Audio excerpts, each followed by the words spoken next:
Praise the lord. మే 3వ తేదీ 2024. ఈరోజు దేవుని వాగ్దానం. నీతి నిమిత్తము హింసింపబడువారు ధన్యులు, పరలోక రాజ్యము వారిది. మత్తయి సువార్త 5వ అధ్యాయం 10వ వచనం. భక్తిహీనులు నీతిమంతుల మీద దురాలోచన చేయుదురు, వారిని చూచి ఈర్ష్యపడుదురు. నీతిమంతులకు యెహోవాయే సంరక్షకుడు. మనుష్య కుమారుని నిమిత్తం మనుషులు మిమ్మును ద్వేషించి, వెలివేసి, నిందించి, మీ పేరు చెడ్డదని కొట్టివేయునప్పుడు మీరు ధన్యులు. ఆ దినమందు మీరు సంతోషించి గంతులు వేయుడి, ఎందుకనగా పరలోకమందు మీ ఫలము గొప్పదగును.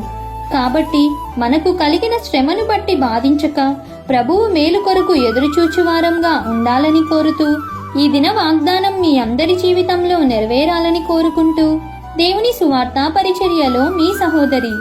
ఆమెన్. God bless you.